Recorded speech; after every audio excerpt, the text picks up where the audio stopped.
The Lord be with you. A proclamation of the Holy Gospel according to St. Matthew. Jesus spoke to the crowds. What description can I find for this generation? It is like children shouting at each other as they sit in the marketplace. We played the pipes for you and you wouldn't dance. We sang dirges and you wouldn't be mourners. For John came neither eating nor drinking, and they say he's possessed. The Son of Man came eating and drinking, and they say, look, a glutton, a drunkard, a friend of tax collectors and sinners. Yet wisdom has been proved right by her actions. The Gospel of our Lord Jesus Christ. Praise to you, Lord Jesus Christ.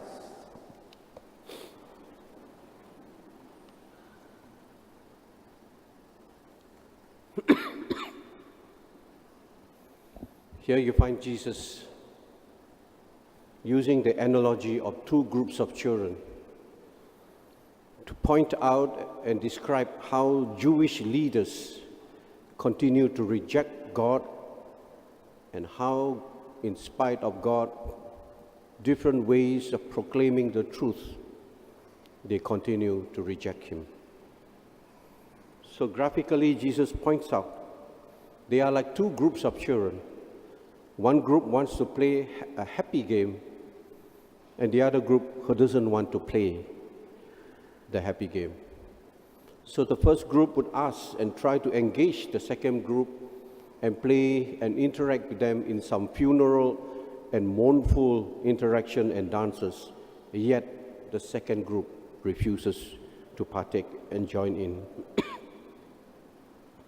When John the Baptist came, neither eating nor drinking, they say he's possessed. Then when the Son of Man, Jesus, came, eating and drinking, they say he's a glutton, he's a drunkard. He mixed with tax collectors and sinners. Nothing pleases them. And when Jesus proclaims the truth and the wisdom with meekness, with compassion, with love, talking about peace of the kingdom, of unconditional love, mercy and forgiveness,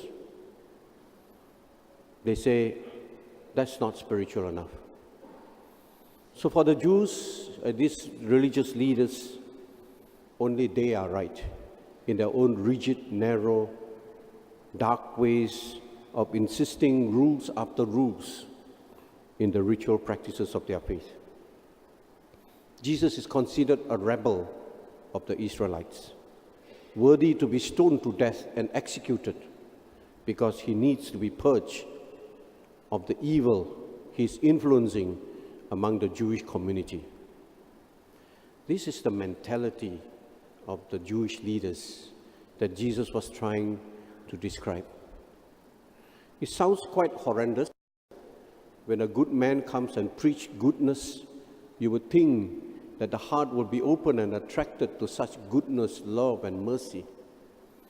But we too should remind ourselves that in many ways, such resistances of the good news of salvation and of God's constant invitation for us to become more like Jesus has also resulted in our constant rationalization of the unwillingness in our hearts to change for the better. We resist not because sometimes we are bad, sometimes we are too used to a certain way of living. Sometimes we are too bitter in our hearts to forgive. Sometimes we are too wounded, and it becomes a self-inflicting depressive mood and mode of way of living. And sometimes we are caught up in addictive, sinful ways of living, whether it's addiction of gambling or pornography or immoral living, or all kinds of behavior that we find it difficult to break free from such lifestyle ways of living and thinking, that when we come and try to pray, our hearts are not totally open to the graces of God to shape our hearts, to mold our hearts in the ways of Christ, and to enlighten our minds in the truth of the gospel that bring true peace and love and unity in our lives. Very often, the intention is good, but we end up not fulfilling the intention and the real desires that are at the depth of our hearts. We therefore remain weak. The lifestyle doesn't change much over the years. We try, but after a while, we become lukewarm. What does God want of us? He understands the struggles of sinners. He sees the pains and the trials of life. He's only asking us to truly be sincere. We are not perfect. He's saying, can you be more sincere? Do you say you love me? Yes. Then be more sincere. Sincerity means I have to work hard at opening my mind and my heart to God. God's light, healing grace and mercy and love. Not so much by our own efforts, but by God's graces and mercy to transform us. But if our minds and heart continue to be locked into a certain lifestyles and way of living our faith, then God cannot force himself upon us by the graces that we do not really truly desire for the lack of sincerity. So what happens?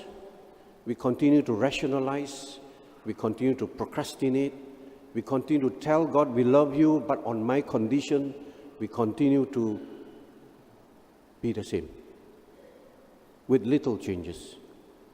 Ask those who have found radical changes in their life after having found Jesus.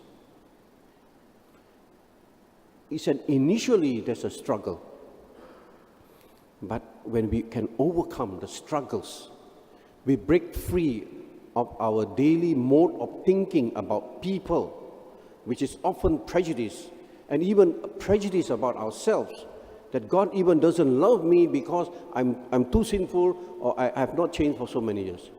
Let God be God. He can shape us as a potter shapes the clay. Beg God for that heart to sincerely want Him to transform us. It will happen.